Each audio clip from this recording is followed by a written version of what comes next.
의미로 위기를 뚫고 나가는 인생, 위기를 뚫고 나가는 인생이라는 말씀의 제목을 하나님 말씀 전하겠습니다. 지금은 고인이 되셨죠. 고 정주영 현대그룹 회장이 있습니다. 이분이 평상시에 즐겨 쓰던 말, 아시는 분들은 다 아실 겁니다. 굉장히 유명한 말이죠. 그런데 책의 제목이기도 합니다. 사실은 이것이 굉장히 심플한 워드인데 임팩트가 있는 말이에요. 시련은 있어도 실패는 없다. 기억나시죠? 저를 한번 따라해 보실까요? 시련은 있어도 실패는 없다. 뭐 이렇게 고인이 된 세상 사람의 말을 하느냐, 그렇게 할지 모르지만 여러분, 이게 굉장히 성경적인 말이에요. 시련은 있어요. 시련이 없는 인생이 없죠. 그런데 실패와 절망은 없습니다. 결국은 하나님께서 하나님의 자녀된 여러분들과 여러분들의 자녀들, 그리고 우리 오늘의 가족들을 주님께서 반드시 세워주시고 축복하시고 회복해 주신다라는 믿음의 고백으로 이 말씀을 받으셨으면 좋겠어요. 우리가 살아가는 인생, 여러분이 이미 경험해 오셨지만 그리 순탄한 것은 아니죠. 늘 순탄하지만은 않아요. 물론 좋을 때도 있지만 어려울 때도 있는 것이죠. 순풍에 돛단 듯 아주 순적하게 우리 삶의 여정, 인생의 여정을 항해할 때도 있지만 정말 그야말로 폭풍 속에 한가운데에 놓인 것처럼 경랑의 시기를, 파고의 때를 지날 때가 있는 것입니다. 젊고 패기만만한 그런 청년의 시기도 있지만 중년기와 노년기를 거치면서 굉장히 당황하고 힘들어하는 그런 순간을 지낼 때도 있습니다. 이와 같이 우리의 인생이라는 것이 인생의 굴곡이 있는 거예요. 올라갈 때가 있지만 내려갈 때가, 그래서 업앤다운이라고 하잖아요. 올라갈 때도 있지만 내려갈 때가 있는 것입니다. 그런데 중요한 건 이 변화의 시점을 우리가 잘 읽고 그 변화의 시점을 잘 다루어야 우리가 앞을 향해 나갈 수 있고 열매 맺는 축복된 삶으로 계속해서 기쁨으로 살아갈 수 있는 것입니다. 그야말로 위기를 기회로 바꾸는 인생은 이 변화의 시점을 잘 핸들할 수 있는 사람입니다. 저는 여러분이 위기를 기회로 바꾸는 성도, 위기를 뚫고 나가는 복된 크리스천들이 다 될 수 있게 되기를 주님의 이름으로 축복합니다. 위기라는 단어는 영어로 아시는 것처럼 crisis입니다. C-R-I-S-I-S. 그렇죠? crisis라는 단어. 그런데 헬라어도 이 느낌이, 워딩을 읽는 느낌이 똑같아요. 크리시스입니다. 그대로 그 워드를 읽는 느낌이죠. I를 그대로 I로 읽는 거예요. E로 읽는 거죠. 크리시스. 그런데 이 크리시스라는 헬라어의 단어는 사실은 위기라는 단어가 이 위기라는 느낌으로 우리가 알고 있는데 원래 원뜻은 이런 의미가 있어요. 결정하다, 분별하다, 식별하다 또는 구별하다. 다시 짧게요. 결정, 분별, 구별, 식별. 다 비슷한 느낌이지만 위기라는 느낌의 단어하고는 좀 다른 의미입니다. 크리시스라는 단어는 무언가를 구별하고 식별하고 잘 분별해서 그 결정적인 결정의 순간에 그 결정을 잘 해내는 것, 그 결정을 잘 내림으로 앞을 향해 나아갈 건지 뒤처지는 인생이 될지를 결정하는 그 중요한 상황 자체를 의미하는 것이 사실은 크리시스예요.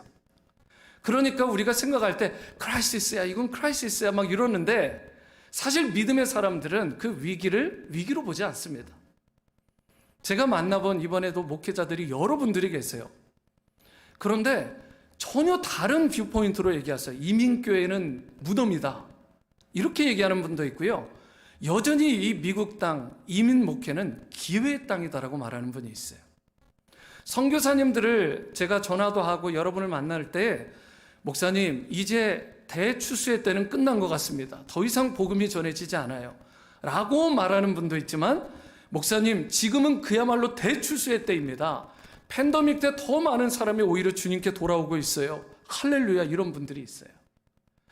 여러분, 팬데믹이든 어떤 크라이시스라고 말하는 소위 그 위기와 상황이 오든 그 자체를 어떻게 핸들하냐에 따라서 그것이 우리에게 축복이 되기도 하고 재앙이 되기도 하는 것이고, 그것이 앞을 향해 전진해서 뚫고 나가기도 하고 그만 절망하고 주저앉아 버리기도 하고, 이 크라이시스라고 하는 크리시스라고 하는 이 단어 자체는 사실은 되게 뉴트럴한 단어라고요. 말 그대로 위기가 아니라 중요한 결정의 때입니다. 또 다른 관점에서 이 크리시스라는 단어를 헬라어적으로 보게 되면 여러분 위에서 보면 산 꼭대기에 자그마한 구름이 있고 비가 내리잖아요. 비가 막 내리게 되면 처음에는 한 곳으로 흐르는 것 같은데 아래로 가면서 여러 갈래로 갈라지죠. 이걸 뭐라고 하죠? 분기점이다 이렇게 이야기를 하잖아요. 분기점이 있습니다. 무언가 나눠지는 시점이 있어요. 그래서 크리시스의 이 원어적인 뜻은 분기점이라는 뜻이 있습니다.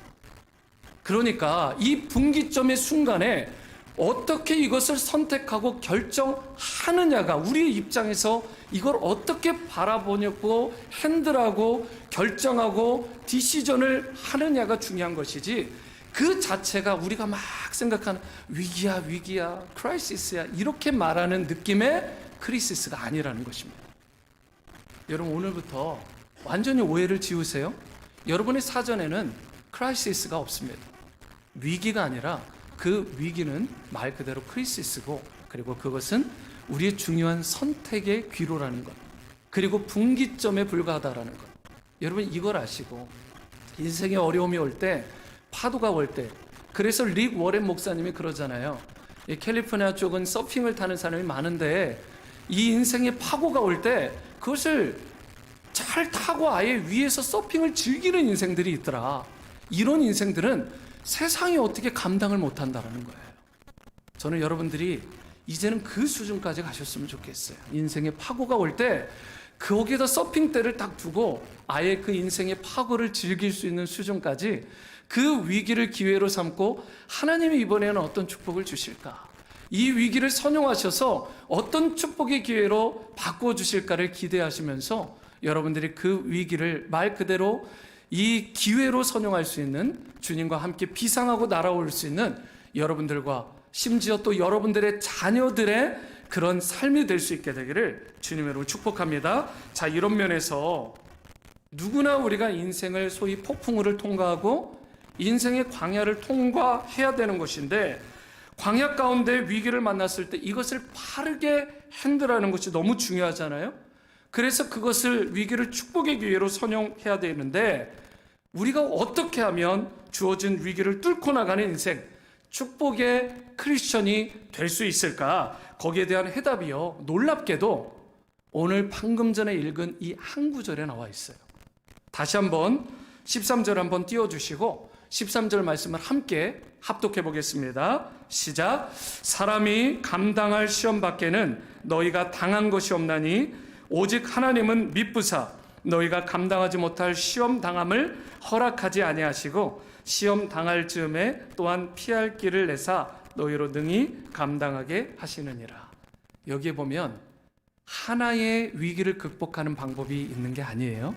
이 말씀을 이제 상반부, 중반부, 하반부의 말씀으로 한 구절을 나눠서 설명드릴 텐데 여러분 이 말씀을 여러분들의 가정에 심지어 가훈으로 삼아도 될 만한 중요한 말씀입니다. 여러분들의 마음의 신비에 마음의 중심에 이 말씀을 꽉 새기시고 여러분들 감당하지 못할 시험이 없다. 주님과 함께라면 어떤 위기도 기회로 또 가장 축복의 기회로 바꾸고 선용할 수 있다는 믿음을 갖고 여러분들이 세상을 향해 힘차게 나가는 그런 인생이 오늘 될 수 있게 되기를 축복합니다. 자, 위기를 향해 우리가 앞을 향해 뚫고서 나가는 인생이 되기 위한 세 가지 비결. 그 중에 첫 번째입니다. 위기를 뚫고 나가는 승리의 인생이 되려면 먼저 믿음의 시각을 가져야 된다는 거예요.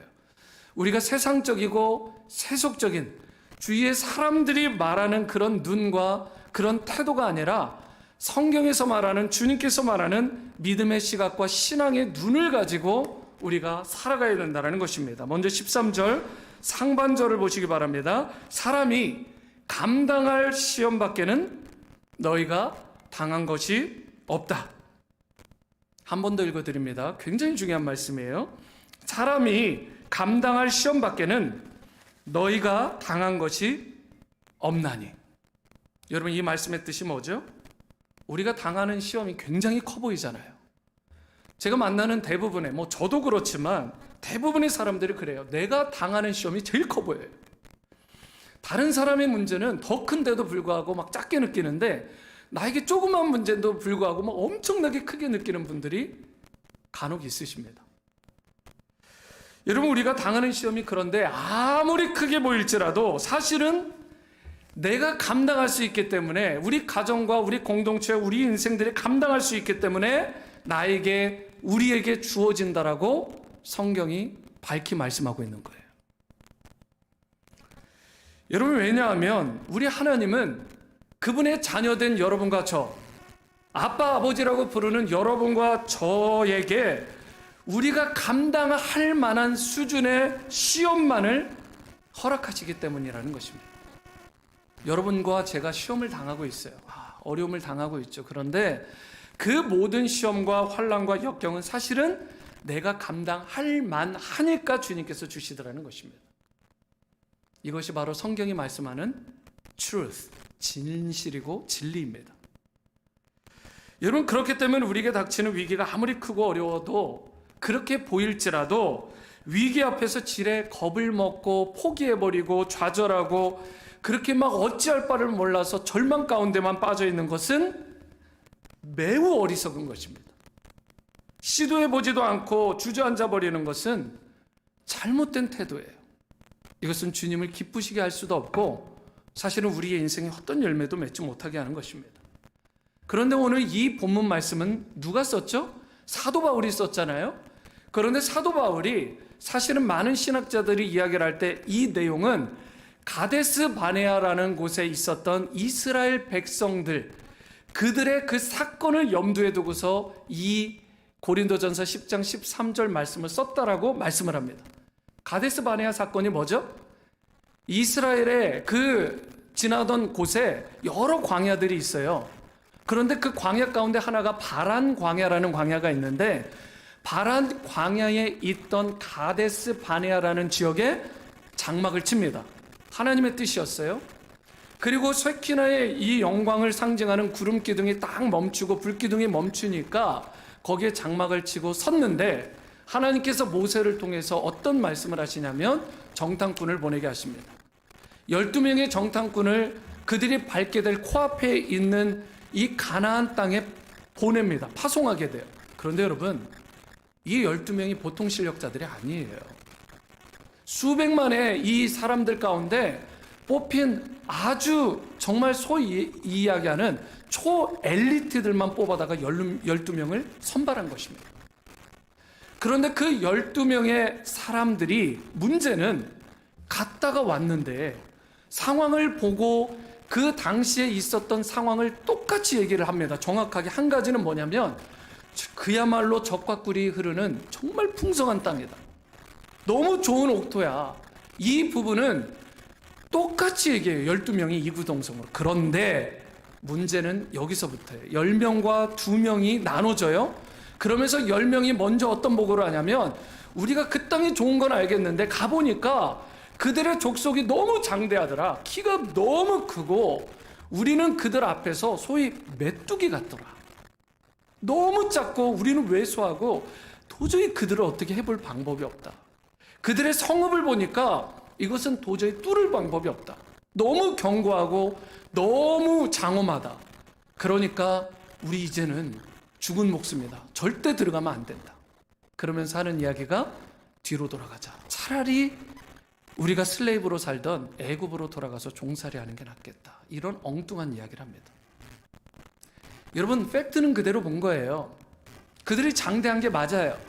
성읍이 견고한 게 맞습니다. 그리고 그들 앞에서 자신들은 메뚜기처럼 작고 초라한 신세처럼 보일 수도 있어요. 그런데 그들의 보고는 뭐예요? 믿음의 보고라고 말하지 않습니다. 그것은 불신앙의 보고라고 그렇게 성경에 기록되어 있어요. 그리고 하나님을 근심하게 하고 하나님의 분노를 샀다라고 말하고 있습니다. 있는 그대로 가시적인 것을 보고 그대로 얘기한 것뿐인데, 선교사님들이나 목회자 중에서도 이민 목회는 말 그대로 목회자들의 무덤이라는데, 선교는 지금 다 끝났다라고 말하는 분들이 있는데, 그분들의 말이 틀렸나요? 팩트로 보면 사실일 수도 있죠.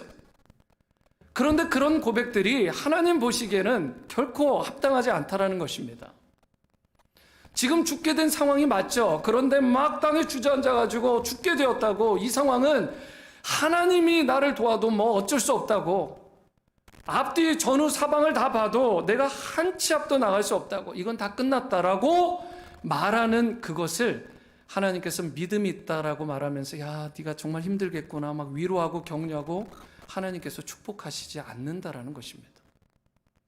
믿음 없는 행동, 불신앙적인 선포, 그러한 것으로 주위 사람들을 심지어 물들이는 그 모든 행위에 대해서 하나님은 그에게 그 불신앙에 대한 대가를 치르게 하십니다. 그리고 두 명의 사람이, 여호수아와 갈렙이라는 시대적인 인물이 분연히 일어나서 12명의 정탐꾼 중에 그 두 명이 전혀 다른 리포트를 해요. 상황은 똑같습니다. 적과 꿀이 흐르고 장대하고 성읍이 견고하고, 그런데 거기다 한 가지만 더 붙여요. 그게 뭐죠? 그렇지만 우리 하나님께서 우리와 함께 하시면 우리는 그 땅을 정복할 수 있습니다. 그들은 우리의 밥입니다. 여러분, 이게 여호수아를, 모세를 잇는 최고의 리더가 되게 했고, 갈렙이란 인물을 나이 80에 이 산지를 내게 달라고 했을 때 하나님께서 그에게 그 나이에도 불구하고 엄청난 땅과 유업을 그들과 그 후손들에게 주는 놀라운 축복을 받는 인생이 되게 하신 것입니다. 무엇이 그들을 갈른 거예요? 믿음의 시각 하나가 그들의 라이프를 완전히 갈라놓은 것입니다. 저는 우리 오늘의 침례교회에 이런 믿음의 시각이 있는 분들이 참 많다라고 생각합니다. 그럼에도 불구하고 믿음의 눈이 아닌 여전히 인간적이고 가시적인 눈만, 내 인간적인 눈만을 가지고 라이프를 살아가는 분들도 혹 있겠죠. 그런데 저는 여러분과 제가 그 10명의 정탐꾼과 같은 불신앙적이고 믿음 없는 보고나 그런 태도나 그런 시각이 아니라 바로 여호수아 갈렙과 같은 믿음의 눈, 신앙의 시각을 가지고 바로 주님이 함께 하시면 내가 주 안에서 모든 것을 할 수 있다라는 놀라운 보고를 하는, 그래야 주님의 기쁨이 되고 어떤 위기도 뚫고 나가는 여러분과 저의 삶이 될 수 있게 되기를 오늘 이 시간 성령에 의지하여 주님의 이름으로 축원합니다. 사실 12명 모두 참 귀한 인물들이지만 결국은 주님께서 축복하시는 것은 2명만 축복을 받고 이 10명과 그들의 가문과 주위 사람들까지도 엄청난 심판을 받게 되죠. 여러분, 나에게 찾아오는 위기만 바라보면 지레 겁을 먹고 위축되기 십상입니다. 그러나 그 위기 가운데 거하시고 역사하시는 주님을 볼 수 있는 나의 눈, 나의 사이트만 딱 열리게 되면 상황은 그야말로 반전이 일어나는 거예요. 이처럼 어떠한 상황이나 위기에서 그 안에 역사하시는 주님을 볼 수 있는 눈, 우리는 이것을 믿음의 눈, 또 신앙의 시각이라고 말하는데, 만약 여러분과 저에게 이 부분만 분명하다면, 우리의 자녀들 가운데 이 부분만 분명하면 어디에다가 던져놔도 이들은 승리하며 어떤 위기도 뚫고 나갈 수 있어요. 어떠한 위기도 주님과 함께 넉넉하게 이기는 놀라운 하나님의 사람이 될 수 있는 것입니다. 그래서 빌립보서 4장 13절에 사도 바울이 이런 놀라운 유명한 말씀을 하죠. 다 함께 읽어봅니다. 시작. 내게 능력 주시는 자 안에서 내가 모든 것을 할 수 있느니라. 한 번 더 읽어볼까요? 믿음의 선포 시작. 내게 능력 주시는 자 안에서 내가 모든 것을 할 수 있느니라. 여러분, 믿음으로 선포하셨죠? 여러분, in Christ, 주 안에서입니다. 내 힘과 내 능력과 내 경험이 아니에요. 저와 여러분들이 이 믿음이 분명하게 있을 때 그야말로 위기를 뚫고 앞을 향해 전진해 나갈 수 있게 되는 것입니다. 폴 마이어 박사라는 유명한 분이 있죠. 이분은 베스트셀러 작가기도 하고 한국어로도 또 여러 권들이 번역이 되었어요. 이 폴 마이어 박사가 이런 말을 했습니다. 잘 한번 들어보시면 좋겠어요. 인생에서 실패한 사람의 90%는 진짜로 패배한 것이 아니었다. 다만 그만두었을 뿐이다. 설명을 잠깐 드릴까요? 여러분, 이분이 리서치 전문가입니다. 여러 사람들이 실패한 사람과 성공한 사람들을 이 조사 연구를 한 거예요. 그래서 이 사람이 성공한 배경에 뭐가 있을까? 이 사람은 왜 실패했을까를 살펴보니까 실패한 사람들의 기준으로 봤을 때 90%는 무엇을 시도하다가 실패한 게 아니에요. 시도도 해보기 전에 아예 거기서 좌절하고 기브업 해버린 것입니다. 시도도 안 해봤다고요. 그리고 나서 실패자가 된 거예요. 단 10%만이 무언가 좀 해보려고 하다가 실패한 거예요. 여러분, 인생을 살아갈 때 우리가 무언가 해보지도 않고 단념하고 포기하는 일이 의외로 많지는 않을까요? 그저 포기했기 때문에 실패자가 됐다라는 말이잖아요. 시작도 안 해보고 포기한 거예요. 정말 내가 이기려고 마음만 먹으면 이 위기든 뭐든 문제든 뚫고 나가려고, 내가 주님과 함께 기쁨으로 이 문제를 뚫고 나가려고 포기하지 않고 끝까지 나가기만 하면 주님께서 책임져 주시는 것입니다. 그런데 문제는 무려 90%나 아무것도 시도하지 않고 그냥 그 자리에 주저앉아 버리는 거예요. 여러분, 주님께서 열어주시는 축복 맛보고 싶지 않으세요? 주님께서 이미 예비하시고 준비해 놓으신 인생의 해답과 그 축복의 길로 나아가고 싶지 않으십니까? 그렇다면 혹 여러분들에게 닥치는 인생의 위기나 문제가 커 보일지 모르지만 주님의 시각으로, 주님이 주시는 영적인 눈으로 그 문제를 바라보시고 그 배후에 계신 주님 자체를 바라보심으로 여러분들이 그 위기를 뚫고 나가는 신앙의 위대한 인물들이 될 수 있게 되기를 바랍니다. 여러분들의 가정이나 직장에 찾아온 위기든, 개인의 삶에 찾아온 위기든, 우리 공동체에 찾아오는 소위 이야기하는 크리시스든, 이 위기는 내가 감당할 수 없다라고 지레 겁먹고 포기하지 마시고 믿음의 시각을 가지고 앞을 향해 나아가시기 바랍니다. 그러할 때 주님께서 반드시 위기를 기회로 바꿔주시고 길을 열어주시는 은혜를 베풀어 주실 것입니다. 이와 같이 우리가 위기를 뚫고 나가는 인생이 되려면 이런 믿음의 시각을 갖는 것이 너무 중요하지만, 또 두 번째로 주님의 신실하심을 신뢰해야 된다는 것입니다. 13절 중반절을 보시기 바랍니다. 우리 함께 읽어볼까요? 아주 짧지만 시작. 오직 하나님은 미쁘사. 여기서 미쁘시다라는 것은 쉽게 얘기하면 신실하다, 페이스풀하다라는 뜻입니다. 우리 하나님은 미쁘시다. 하나님은 신실하시다. 오늘도 찬양팀에서 찬양을 하는데 계속 신실하다라는 단어가 나오더라고요. 여러분, 하나님은 신실하십니다. 하나님은 미쁘세요. 일반적으로, 그런데 여러분, 위기가 닥치면 어떻죠? 사람들은 쉽게 변절합니다. 변질돼요. 이게 무슨 말이냐면, 평소에는 그렇게 친절하고 간이며 쓸개며 다 꺼내줄 것 같은 그런 사람, 그런 친구들도, 제 친구는 안 그러는데요. 여러분, 그런 사람이 만에 하나 천에 하나 있을 수 있지만 대부분 그렇다고요. 나에게 정말 위기가 찾아오면 주위의 사람들이 하는 게 있습니다.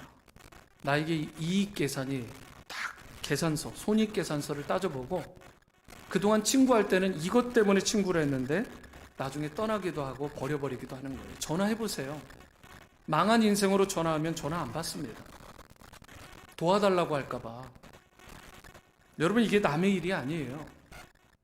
그래서 그럴 때 받게 되는 상처가 너무 크잖아요. 내가 너만은 믿었는데 네가 어떻게 이럴 수 있냐고. 여러분, 안타깝지만 인간은 그런 존재예요.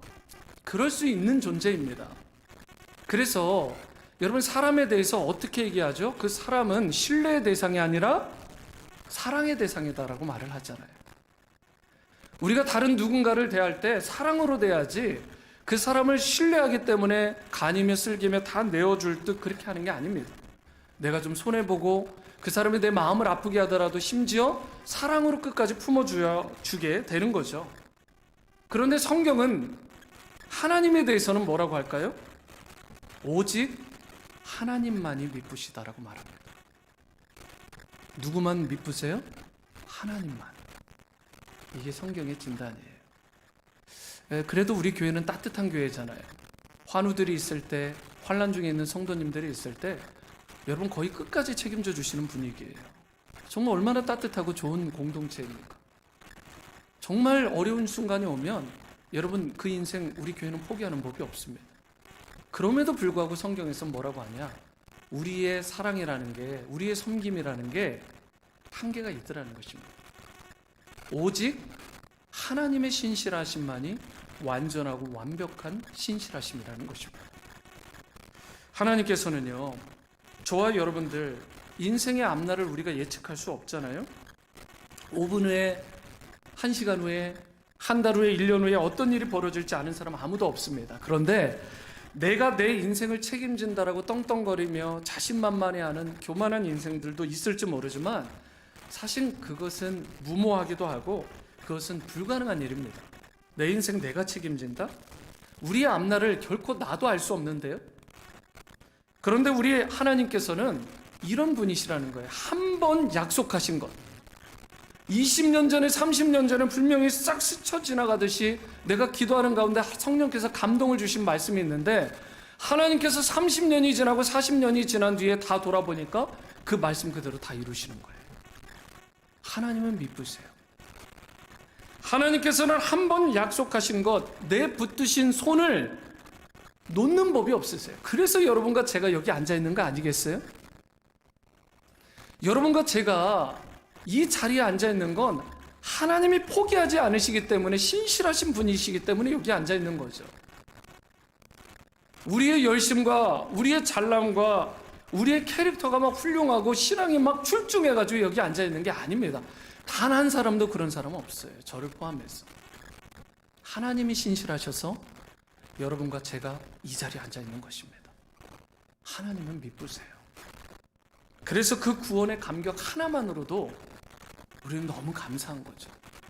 어떻게 이러한 나를, 어떻게 죄인 중에 괴수된 나를 하나님께서 돌아보시고 끝까지 이렇게 포기하지 않으시고 여기까지 이르게 하셨을까? 여러분, 유일하게 나의 앞길을 아시고 나의 전부를 아시는 분은 성경에 따르면 오직 하나님 한 분밖에 없다라는 것입니다. 누구밖에 없다고요? 하나님 한 분밖에 몰라요. 그런데 어디 가서 우리가 막 내 인생 상담을 하고 어디 가서 물어보려고 하시는 거예요. 하나님만이 우리의 앞길을 아시고 나의 전부를 아시기 때문에 우리는 하나님께 여쭈어야 되는 것입니다. 그래서 우리에게 필요한 건 말씀 생활과 기도 생활인 것입니다. 하나님은 여전히 성경 말씀을 통해서 우리에게 말씀하세요. 오늘날에도. 그리고 하나님은 내가 기도할 때 들려주시는 성령의 감동과 음성을 주시는 것입니다. 그렇기 때문에 그 신실하신 하나님, 우리가 의지해야 되지, 사람 의지하고 환경 따라가고 그렇게 되면 안 되는 것입니다. 그리하여 주님이 주시는 위로와 힘을 하나님을 신뢰할 때 얻게 되는 놀라운 축복의 인생들이 여러분들이 다 될 수 있게 되기를 축원합니다. 세 번째이자 마지막은 위기를 뚫고 나가는 인생이 되려면 주님이 준비하신 피할 길을 선택하라는 것입니다. 주님이 준비하신 피할 길을 선택해라. 내가 준비한 것, 세상이 말하는 돌파구가 아니라 바로 주님께서 날 위해, 우리를 위해 준비하신 피할 길, 그것을 영어로 보면 엑싯이라고 하죠. 여기도 엑싯이 있고요. 뒤에도 지금 엑싯 라이트가 4개, 여기까지 5개나 되네요. 평상시에는 보이지도 않아요. 여러분 신경도 쓰지 않습니다. 영화관에 가면 저는 보는 게 있습니다. 엑싯 라이트이 어디 있는지. 특이하죠? 여러분, 그게 뭐예요? 전기가 나가고 상황이 어려워지면 반드시 우리가 붙들고 거기로만 나가야 되는 길이 있어요. 그게 뭐예요? 엑싯 라이트를 보고 엑싯으로 나가야 되는 것입니다. 만약에 다른 곳으로 화재가 났는데, 누전이 났는데 뛰어가면 죽는 거예요. 그런데 그 엑싯도, 그 비상문, 그 출구를 누가 만들어 주신다라고 하냐면 성경은 하나님께서 날 위해 예비하신다라고 말씀하는 거예요. 피할 길을 내사. 피할 길을 내사. 13절 하반절을 다시 보세요. 시험 당할 즈음에 또한 피할 길을 내사 너희로 능히 감당하게 하신다. 저는 여러분과 저에게 이 믿음이 확실하게 있을 수 있게 되기를 축원합니다. 여러분, 고속도로의 출구, 이 엑싯과 같은 것. 그래서 신학자 고든피가 이런 이야기를 했어요. 뭐라고 얘기하냐면 출구 없는 시험은 없습니다. 출구 없는 시련, 출구 없는 시험은 없다라는 것입니다. 출구를 다 하나님께서 마련해 놓으시고 우리에게 시험도 주시고 환난도 주세요. 그런데 여러분, 시험을 초등학교 때 제대로 잘 통과하지 못하면 어떻게 되죠? 여러분, 주니어 하이에 진급을 못 하잖아요. 시니어 하이가 되어가지고 나중에 시험을 잘 통과 못하면 여러분 졸업 못 하잖아요. 다음 과정을 가고 싶어도 못 가잖아요. 세상의 시험도 이런데 하나님께서 우리에게 주시는 트라이얼, 연단의 과정, 테스트, 우리를 주시는 테스트와 시험이 있다라는 것입니다. 그런데 그 시험의 과정을 주님께서 그냥 야 알아서 풀어 라고 하지 않고 이미 답지 다 마련하고 엑싯도 다 마련해 놓으시고 출구 마련해 놓고 우리에게 시련도 주시고 시험도 주신다. 그런데 어디에서 판가름 나냐면 이거를 믿고 나가는 사람은 여러분 정말 편안하게 가요. 시험이 왔을 때, 시련이 왔을 때 막 허겁지겁 막 허둥지둥 어찌할 바를 몰라 하는 게 아니라 출구가 있는데, 피할 길이 있는데, 공동체의 위기가 왔을 때, 가정의 위기가 왔을 때, 직장과 학업과 개인의 삶과 자녀의 위기가 왔을 때 허둥대지 않습니다. 출구가 있는데 주님께 기도하면 주님께서 알려주세요. 출구가 있다. 어떤 길을 알려주시는 것입니다. 피할 길은, 엑싯은 내가 준비하고 마련하면 안 돼요. 여러분, 그 피할 길을 내가 마련하고 준비하면 그 인생은 결국은 실패하는 것입니다. 세상이 말하는 출구로 가셔도 안 돼요. 그 길은 넓어 보이지만 사망의 길이요 저주의 길이라고 말해요. 하지만 좁아 보이더라도 하나님께서 마련하신 엑싯 도어는 여러분 퀄리티가 다릅니다. 그 길로 가야 살아요. 그 엑싯 도어를 발견하셔야 되는 것입니다. 여러분, 그 길은 주님께 매어 달릴 때 주님께서 알려주세요. 상황마다 때마다 얼마나 많은 옵션들이 있고 상황들이 다릅니까? 그런데 10년 전에 기도한 거, 5년 전에 기도한 거, 20년 전에 기도했던 영성으로 지금까지 우려먹는다면 여러분, 그것은 제대로 된 엑싯을 지금 오늘날에 주시는 신선한 프레시한 엑싯을 받을 수가 없는 거예요. 주님은 피할 길을 다 마련하시고 여러분들과 저에게 주시려고 하는데, 마련해 두셨는데 우리의 영안이 막히고 영적인 모든 것들을 막혀가지고 주님 앞에 기도하지 않는 거예요. 매어 달리지 않는 거예요. 제가 보니까 목회자 가운데 가장 무섭고 파워풀한 사람이 누구냐? 선교사님들도 그렇고 성도들도 그렇죠. 배수진을 딱 치고 하는 거예요. 배수진을 딱 치고 이거 아니면 죽는다라고 생각하고 목회하는 분들이 성공하더라고요. 자꾸 뭐 딴 것에 눈 돌리는 분들이 있어요. 뭐 학위들이 있으니까 뭐 막 뭣도 하고 뭐 비즈니스 하나 가지고 적당히 이렇게 막 하고, 이 목회에 올인을 하지 못하는 거예요. 자꾸 시선이 딴 데가 있고 뭐 너무 박학다식해. 목회만 아는 분, 하나님만 아는 분, 성경만 알고 기도만 아는 분이 배수진을 친 분이 목회 잘하더라고요. 성도의 삶은 다를까요? 주님만 바라보고 배수진 딱 치고 주님 아니면 소망 없다, 엑싯 도어는 주님밖에는 내가 소망이 없다라고 생각하는 성도가 정말 무서운 성도더라고요. 사단도 벌벌 떱니다.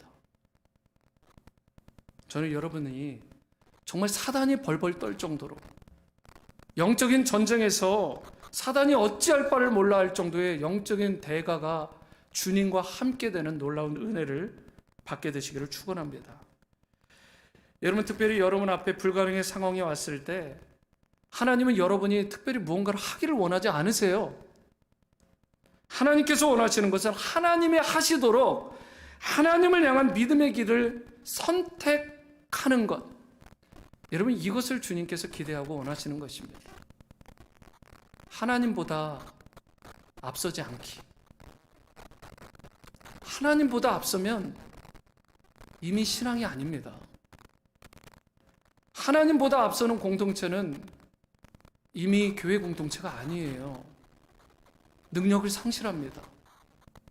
성령께서 이끄시고 주님이 말씀하시면 가고 주님께서 이끄시는 대로 따라가는 것, 그런 가정과 그런 자녀들과 그런 개인의 삶이 파워풀한 것입니다. 여전히 내 의지와 내 혈기대로 그동안 하던 방식으로 주먹구구식으로 인간적으로 가시적으로 한다면 여러분, 그 수준은 곧 바닥나는 거예요. 하지만 오늘 주시고, 아니 내일의 또 신선한 은혜는 또 내일 주님 앞에 무릎 꿇고 받아야 되는 것입니다. 그렇게 신선한 은혜와 신선한 우리가 피할 길을 받아야 우리가 기쁨 가운데 소망 가운데 살아갈 수 있게 되는 것입니다. 지난주부터 다시 출애굽기를 시작했죠.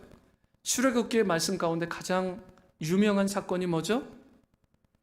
애굽을 나가는 게 출애굽이잖아요. 그러니까 출애굽기겠죠. 애굽에서 유월절 사건을 통해 나갑니다. 그리고 거기에 끝나는 게 아니라 큰 사건이 한 세트예요. 어디까지요? 홍해 앞에 다다르잖아요. 홍해 앞에 딱 이르렀는데 앞에는 홍해, 그리고 옆에는 사막, 뒤에서는 바로의 최정예 군대가 체리엇을 타고 전차를 타고 막 밀려드는 거예요. 그야말로 어디에도 소망이 없는 거예요. 여러분, 그 절망의 때입니다. 그런 상황에서 이스라엘 백성이 할 수 있는 게 뭐가 있었을까요? 단 하나도 없었습니다. 이제 죽게 되었다라고 아우성치는 것밖에 없었어요. 아무것도 없었어요. 그때였어요. 하나님이 모세를 통해 이렇게 말씀합니다. 출애굽기 14장 13절의 상반절 말씀을 함께 읽겠습니다. 시작. 모세가 백성에게 이르되 너희는 두려워하지 말고 가만히 서서 여호와께서 오늘 너희를 위하여 행하시는 구원을 보라. 그리고는 모세를 통해서 지팡이를 들게 하시고 손을 바다로 내밀게 하십니다. 그러자 어떻게 되죠? 바다가 쫙 하고 갈라져요. 엑싯이, 여러분, 그 출구가 어디에 생긴 거예요? 분명히 사람들의 눈에 보이지 않았던 곳인데 출구가 없었어요. 엑싯도어가 없었다고요. 그런데 하나님은 하나님의 방법으로 그 엑싯도어를 내버리신 거예요. 사람들은 상상도 못했습니다. 단 한 사람도 그 바다를 가르시고 길을 내리라고 생각한 사람이 없어요. 우리 인생이 그렇잖아요. 뭔 인생에 위기가 오면 안 될 것 같다고 아운성치고 절망 가운데 빠져요. 맨날 낙심해서 질질 짜잖아요. 그게 우리 아닙니까? 그게 저잖아요. 그런데 하나님은 이미 피할 길을 다 마련하셨어요. 우리의 눈으로는 보이지 않는 길인데 그 엑싯도어를, 그 피할 길을 다 마련해 놓으시고 주님은 그 이스라엘 백성을 홍해 앞까지 이끄신 것입니다. 시험에 빠지게 하신 거죠. 시련에 빠지게 하신 거죠. 하지만 감당할 만한 시험이 되게 하신 것입니다. 놀라운 건 또 한 가지 있어요. 바다를 가르치는 하나님으로 이스라엘 백성은 출구를 삼고 엑싯을 삼고 나갔는데 그 길을 나가자마자 와, 길이 열렸네? 쟤네들 잡으러 가자라고 인간적인 방법으로 혈기를 가지고 쫓아왔던 바로의 군대들은 바로 그 엑싯도어가 아니라 하나님을 멸시하고 세상적인 방법으로 눈에 좋아 보이는 것만 찾았던 그들은 들어가자마자 수장당해 버립니다. 똑같은 장소고 똑같은 거의 유사한 시기인데 여러분, 한 민족은 하나님을 경외하고 신뢰하고 의지함으로 구원받았는데 한 민족은 전멸을 당해버려요. 세상의 수많은 방법들로 책에 보면 이렇게 해라 저렇게 해라, 주식은 이렇게 투자해라, 뭐 자녀 교육은 이렇게 해라 말하는데요, 다 믿지 마세요. 그거 했다가 완전히 거지 되는 것입니다. 여러분, 우리 인생, 우리의 출구, 우리의 가장 피할 길과 최상의 길을 아시는 분은 여호와 하나님이신 줄로 믿으시기 바랍니다. 하나님께서 우리의 가장 정확하고 가장 적절한 최상의 엑싯을, 출구를 마련해 놓으시고 주님께서 우리를 이끌어 주시는 것입니다. 우리 자녀들의 삶 마찬가지고 우리 배우자와 우리 성도님들의 삶도 마찬가지인 것입니다. 오늘 여러분께서, 하나님께서 여러분들에게도 똑같이 역사하세요. 똑같은 조건입니다. 나의 상상을 넘어 주님이 아니시면 도저히 행하실 수 없는 이런 놀라운 일들을 행하시고 길을 내어주시고, 제가 너무나 좋아하는 찬양 계속 흥얼거려. God will make a way, there seems to be no way. 길이 보이지 않는데 하나님은 길을 만들어 놓고 기다리고 계신다는 찬양. God will make a way, God will make a way. 여러분, 그 하나님께서 여러분들의 길, 여러분의 자녀의 길도 다 마련해 두신 줄로 믿으시기 바랍니다. 이 길을 발견하고 그 길로 나가야 사는 거예요. 주님께서는 폭풍 가운데 놓인 우리의 인생 가운데 여전히 함께 하시고 우리의 삶의 주관자가 되셔서 오늘도 여러분과 저를 이끌어 주세요. 폭풍 속을 만일 나 혼자 건너고자 한다면 그것은 너무나 무모하고 불가능한 길입니다. 그것은 실패하고 좌절하는 길이에요. 그러나 만일 이 폭풍우 가운데에서도 주님이 함께 계신다면 우리는 그 모든 위기를 뚫고 앞을 향해 나가는 축복의 인생이 될 수 있는 것입니다. 우리가 잠시 부를 찬양일 때요, 주 품에 라는 찬양이 있습니다. 주 품에 품으소서. 스틸이라는 곡이잖아요. 그 찬양의 가사에 보면 이런 가사가 있습니다. 주 품에 품으소서. 능력의 팔로 덮으소서. 거친 파도 날 향해 와도 주와 함께 날아오르리.